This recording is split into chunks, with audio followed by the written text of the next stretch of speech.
Un sacerdote no deja el sacerdocio de un día para otro.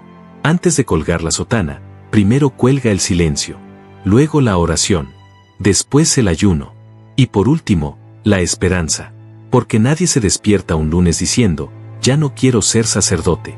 Eso se va gestando como una enfermedad silenciosa, como un incendio que empieza en el sótano del alma. Y lo más doloroso es que muchas veces no comienza con una caída. Comienza con algo que en el mundo parece bueno, el amor. Sí, el amor a una mujer. Lo que el mundo aplaude, a veces el cielo lo lamenta. No porque amar esté mal, sino porque algunas promesas están escritas con fuego, y no pueden romperse sin quemarse por dentro. La Iglesia lo dice claro en su Código de Derecho Canónico: una vez recibido válidamente, el orden sagrado nunca puede ser anulado. Canon 290. Es decir, el sacerdocio imprime un carácter espiritual eterno. No se borra, no se reemplaza, no se suspende como si fuera una profesión más. Un sacerdote lo es, incluso si decide no vivir como tal. Por eso, cuando uno se aleja, lo que realmente hace es pedir la reducción al estado laical. Pero eso no es automático, ni es una decisión emocional. Se discierne, se ora, se investiga, porque no se está renunciando a una función. Se está poniendo en pausa una vocación sellada por Dios. Ahora bien, si un sacerdote no pide dispensa y simplemente se va, enamorado, lo que está haciendo es entrar en un estado de desobediencia grave. Puede ser buena persona, puede formar una familia, puede incluso seguir creyendo en Dios, pero su alma está caminando fuera del orden espiritual que Cristo instituyó. Y lo más grave es que, muchas veces, ni siquiera lo nota. Al principio todo parece paz. La mujer lo entiende, lo ama. La gente lo abraza. Lo felicita por vivir su verdad. Pero por dentro, hay un altar roto. Y ese altar no se repara con afecto humano. Porque el amor verdadero, como decía Santa Teresa de Jesús, siempre exige sacrificio, no huida. El catecismo enseña que el pecado es una falta contra la razón, la verdad y la recta conciencia, CS 1849. Por tanto, si ese amor lleva a traicionar una promesa hecha a Dios, no es santo. Por más sincero que parezca, es desordenado. Y el desorden, tarde o temprano, se vuelve oscuridad. Pero la Iglesia, aunque firme en doctrina, también es madre. Y como madre, ofrece caminos de regreso. Un sacerdote enamorado puede ser dispensado del celibato, y si no hubo escándalo grave, puede casarse válidamente. Pero eso no borra la marca. El alma sigue marcada. Esa marca lo seguirá por la eternidad. San Juan María Vianney decía: no hay nada más grande en este mundo que el alma de un sacerdote fiel, ni más trágico que el alma de un sacerdote infiel.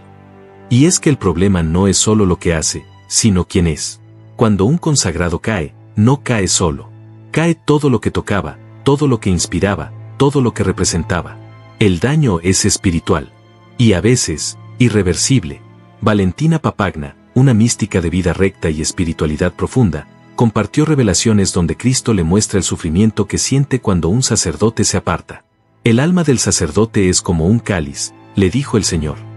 Cuando cae, no solo se rompe él, se derrama lo que muchos otros necesitaban.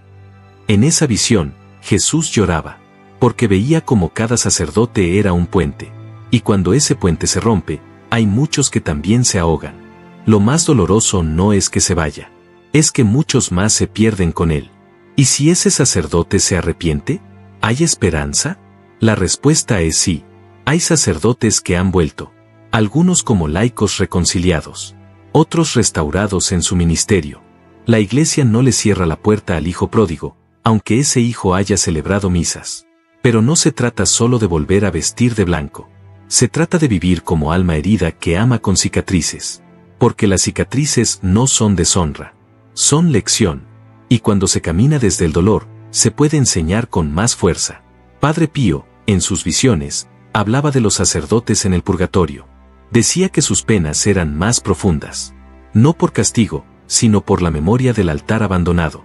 Recen mucho por ellos, decía, porque su dolor es doble, el de lo que perdieron, y el de lo que no supieron valorar.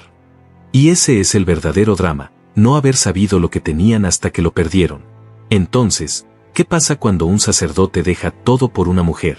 Puede construir una vida de fe desde el laicado. Puede vivir en pecado mortal si no busca la dispensa. Puede arrepentirse, Puede perderse, pero en todos los casos, el cielo no deja de buscarlo. Dios no retira su amor, pero sí respeta la libertad. Y si alguien consagrado prefiere el afecto humano al sacrificio eterno, entonces el cielo llora y espera. ¿Y tú qué piensas? ¿Crees que un sacerdote puede amar sin traicionar? ¿Crees que debería poder casarse? Comenta "No hay cruz sin amor" si llegaste hasta aquí. Comparte este video, porque tal vez alguien está dudando entre dos amores.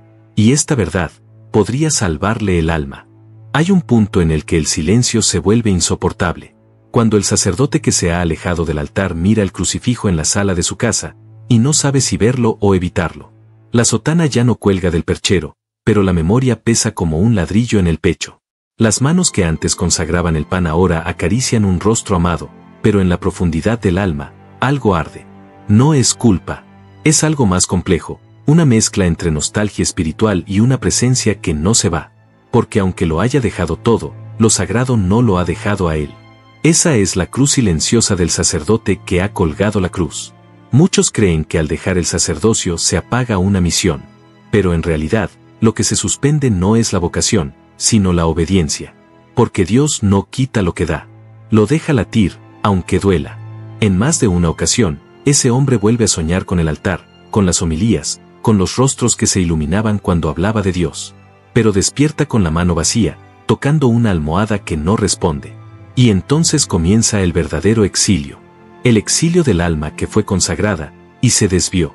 Hay mujeres que, sin saberlo, se enamoran de un corazón sellado. No por crueldad, sino porque el amor tiene caminos que la lógica no comprende. Y ellos también se enamoran. No de manera impura, no por lujuria, sino desde la necesidad profunda de sentirse vistos, comprendidos, tocados. Porque hay sacerdotes que llevan años dando sin recibir, sirviendo sin descanso, escuchando a todos sin que nadie los escuche. Y en medio de ese cansancio emocional, una mirada puede parecer un refugio. Una palabra de ternura puede sentirse como agua en el desierto. Y lo que empezó como compañía, termina siendo necesidad. El problema es que el alma no es neutral. No se entrega a medias. Y cuando ha sido ofrecida a Dios, cualquier otro vínculo se vuelve exigente.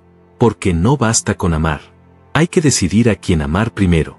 Y cuando el sacerdote no resuelve ese dilema a tiempo, el corazón se parte. Una parte quiere volver. La otra ya no puede. Y es entonces cuando el conflicto interior se convierte en sombra permanente. En el Evangelio, Jesús habla del que pone la mano en el arado y luego mira atrás.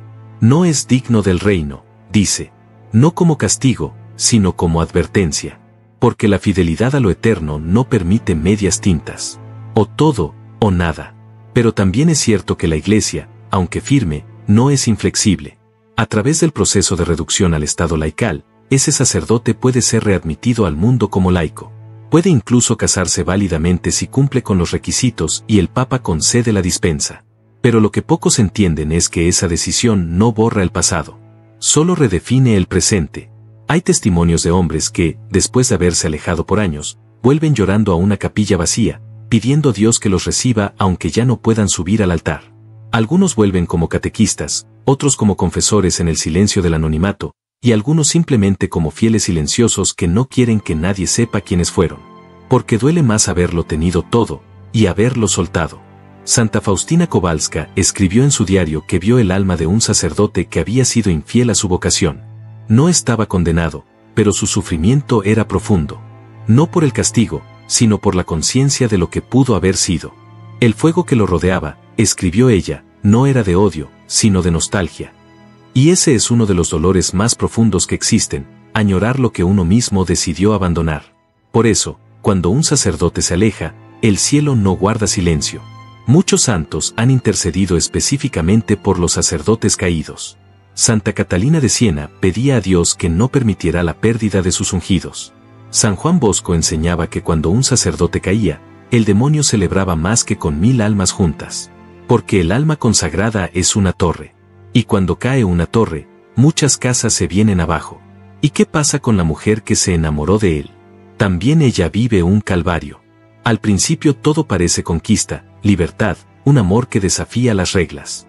Pero con el tiempo, lo sagrado que aún vive en él comienza a filtrarse. En su forma de hablar.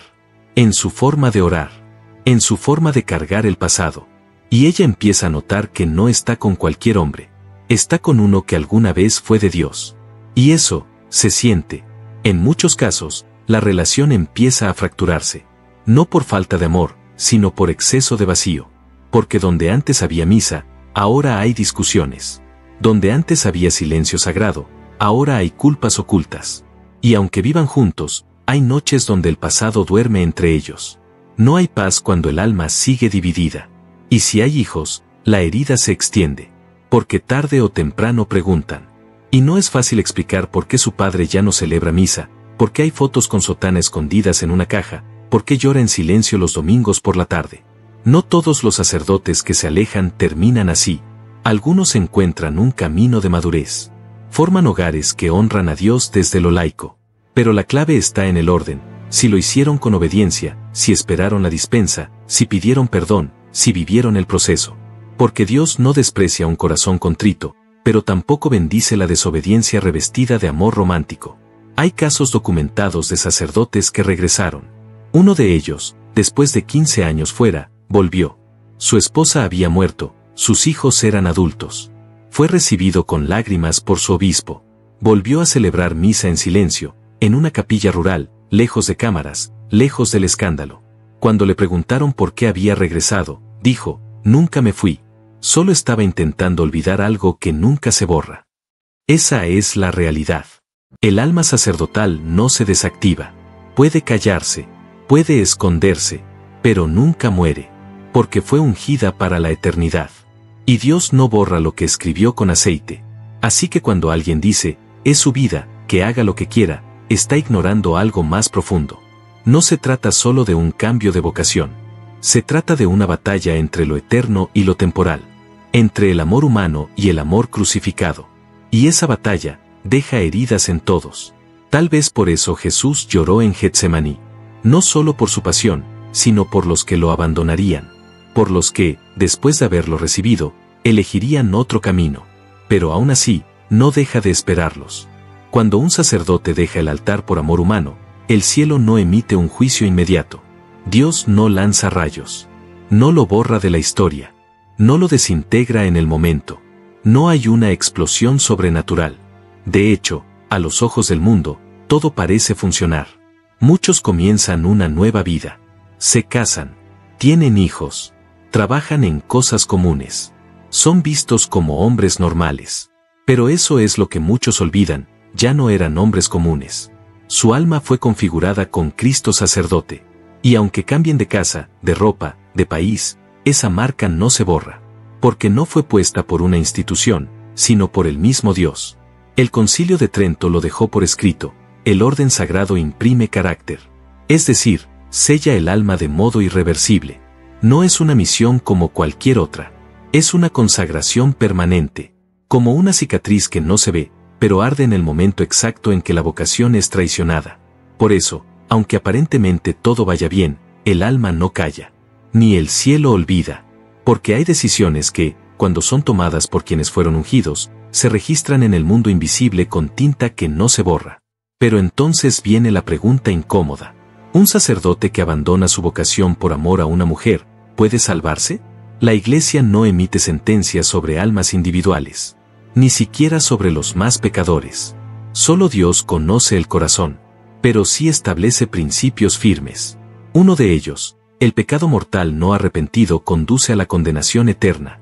Así de claro. No importa quién lo cometa. Y si ese sacerdote, sabiendo lo que hacía, se alejó de su vocación con plena conciencia, plena voluntad y sin intención de regresar, entonces ha cometido una falta grave. No solo por quebrar una promesa, sino por abandonar el rebaño que le fue confiado. El profeta Ezequiel lo dice con palabras que atraviesan el alma: ay del pastor que no cuida a sus ovejas. Yo mismo le pediré cuentas de cada una. Porque para Dios, el alma de un sacerdote no es solo suya. También es la puerta por donde otros debían entrar.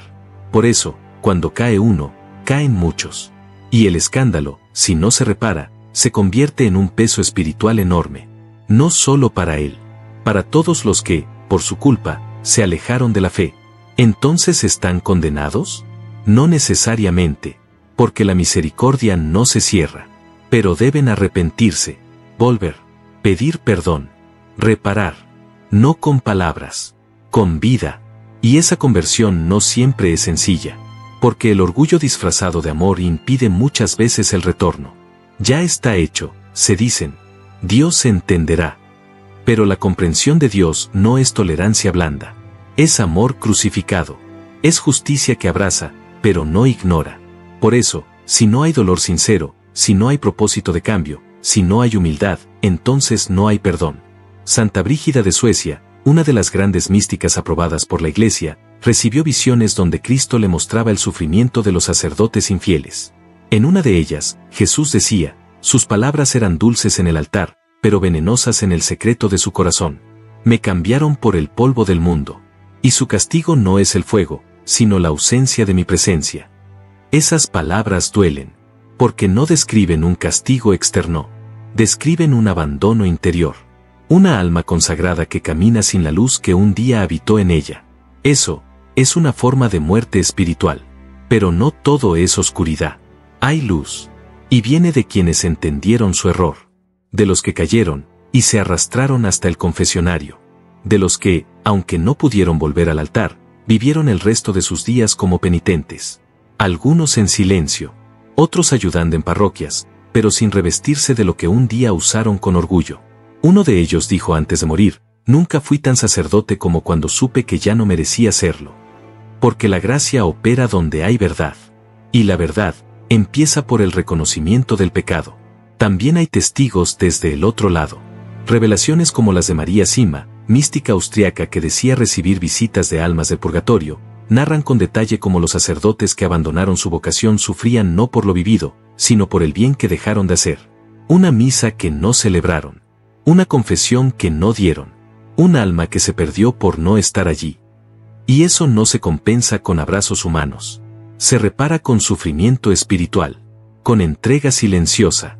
Con vida ofrecida en reparación. Así lo enseñan los santos. Así lo confirma el magisterio. ¿Y si mueren sin arrepentirse? ¿Qué pasa con ellos? Si su decisión fue consciente, libre y sin propósito de volver, entonces, como cualquier alma en pecado mortal, corren el riesgo real de condenarse. No por dejar el sacerdocio, sino por no arrepentirse de haberlo abandonado mal. La condenación eterna no distingue si alguien fue padre, madre, laico o consagrado. Pero la traición de una promesa hecha a Dios conlleva una gravedad especial. Jesús mismo lo dijo, a quien mucho se le da, mucho se le exigirá. Por eso, el infierno no se llena solo de asesinos, también de los que callaron cuando debían hablar, de los que huyeron cuando debían quedarse, de los que prefirieron el amor humano al amor eterno. El Padre Pío lloraba al hablar de los sacerdotes que se perdían. Decía que eran los que más sufrían en la otra vida. Porque su castigo era espiritual, no físico. Sus gritos no son de dolor, decía, son de nostalgia. Porque sabían quiénes fueron, y decidieron no serlo más. Pero Dios no es verdugo, es Padre. Y hasta el último segundo, espera. Hay testimonios de sacerdotes que se confesaron llorando segundos antes de morir. Que después de años fuera, volvieron a decir, perdóname, Señor. Me equivoqué. Y ese acto, aunque breve, fue su salvación. Porque Dios no necesita tiempo, solo verdad. Por eso la Iglesia insiste tanto en la oración por los sacerdotes. No solo por los que están en el altar, también por los que se han alejado. Porque en sus almas, aún hay brasas encendidas. Y si tú conoces a uno, no lo juzgues. Ora por él. Invítalo a una misa. Escríbele una carta. Porque quizá esa sea la chispa que le falta para volver. Y si eres tú el que carga con ese pasado, no huyas más. No se trata de volver a vestir la sotana.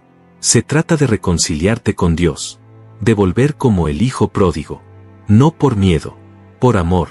Porque el altar vacío duele. Pero el corazón vacío, mata. Un sacerdote puede dejar el ministerio. Puede colgar la sotana. Puede hasta intentar olvidar quién fue. Pero jamás podrá borrar la huella que Dios le imprimió en el alma. Porque esa huella es fuego. Y ese fuego, aunque lo ocultes, sigue ardiendo. Incluso bajo la ceniza del pecado, incluso bajo los años de silencio, incluso en medio de una vida aparentemente feliz. Y eso, es lo que muchos no soportan. Porque hay algo peor que pecar, vivir como si el pecado no tuviera consecuencias. Y cuando esa persona fue ungida, consagrada, separada para lo sagrado, entonces el eco interior del alma no permite descansar. Por más que se calle, por más que se justifique, por más que diga que encontró el amor verdadero fuera del sacerdocio, hay algo en lo profundo que no puede mentirle. Es el altar vacío, el vacío interior, el recuerdo de lo que fue y de lo que pudo seguir siendo. La voz del espíritu que, aunque silenciada, sigue hablando. Y ese susurro se vuelve insoportable cuando todo lo demás calla. Hay sacerdotes que han vivido décadas lejos de su vocación. Y al envejecer, cuando los hijos se fueron, cuando la mujer ya no está, cuando el trabajo se acabó, aparece el silencio. Y en ese silencio, vuelve Dios. No con reproche, con una pregunta: ¿dónde estás? La misma pregunta que le hizo a Adán en el jardín. ¿Dónde estás, tú que un día fuiste mi voz, mis manos, mi pastor? Y algunos no saben qué responder, porque ya no se reconocen. Y sin embargo, aún están a tiempo. Muchos creen que el perdón de Dios es como el humano, limitado, frágil, lleno de condiciones. Pero no. El perdón de Dios es escándalo para los que no aman, porque alcanza lo que ya nadie toca, porque reconstruye lo que parecía destruido. Hay testimonios de sacerdotes que vivieron lejos del ministerio por años, incluso por décadas, y al final de sus vidas pidieron la gracia de reconciliarse. Algunos volvieron como laicos humildes. Otros, con autorización especial del Papa, fueron restaurados para morir como sacerdotes. En el lecho, con los sacramentos, con el alma limpia, y con lágrimas que no eran de miedo, sino de amor recobrado. ¿Y qué pasa si no vuelven? ¿Qué pasa si mueren sin dar ese paso? Entonces queda el juicio, el de Dios, no el nuestro. Y ahí, lo que pesará no es solo la traición, sino la indiferencia. Porque la caída no condena. Lo que condena es no querer levantarse. Lo que separa del cielo no es el pecado, es el orgullo. Por eso, si tú conoces a un sacerdote que dejó el ministerio, no te escandalices. No lo señales. Ora por él. Pide por su alma. Háblale de la misericordia. Envíale este video si hace falta. Porque quizá ese toque, esa palabra, ese gesto, sea el que despierte la chispa que quedó viva entre sus cenizas. Y si tú, que me escuchas, eres uno de esos hombres que un día lo dejó todo por amor humano, te digo esto: no estás perdido, no estás solo, no estás sin salida. Dios no te llama a humillarte ante los hombres, te llama a reconciliarte con Él. Puedes volver, no siempre al altar, pero sí a la gracia, no siempre al ministerio, pero sí a la luz, porque mientras hay vida, hay tiempo, y mientras hay dolor, hay posibilidad de redención. El infierno no se llena solo de pecadores grandes, se llena de orgullosos, de los que no quisieron pedir perdón, de los que dijeron: ya es tarde, de los que prefirieron el ruido del mundo al susurro del cielo. Pero tú no tienes que ser uno más, aún puedes decidir. Y tú, laico que escuchas, que quizá nunca fuiste sacerdote, pero si has caído, si te alejaste, si traicionaste tus promesas, recuerda esto: el corazón de Dios no cambia. Sigue esperando, sigue llamando, sigue escribiendo historias nuevas con las almas que se entregan. Y si este video llegó a ti, no es casualidad. Es Dios tocando la puerta. Ahora dime tú, ¿qué crees que siente un sacerdote cuando abandona su vocación por amor humano? ¿Crees que la iglesia debería ser más clara con estos temas? ¿Alguna vez conociste a alguien que vivió algo así? Déjame tu comentario. Y si quieres que más personas conozcan esta verdad, comparte este video. A veces basta una verdad dicha con amor, para encender la conciencia dormida de un alma. Escribe en los comentarios: el amor no borra la promesa si llegaste hasta el final. Porque si esta historia tocó tu corazón, no la entierres. Ayúdame a llevarla a otros. Muchos cayeron. Algunos no volvieron. Pero otros, aún pueden hacerlo. Y tal vez, con este mensaje, les demos una oportunidad más.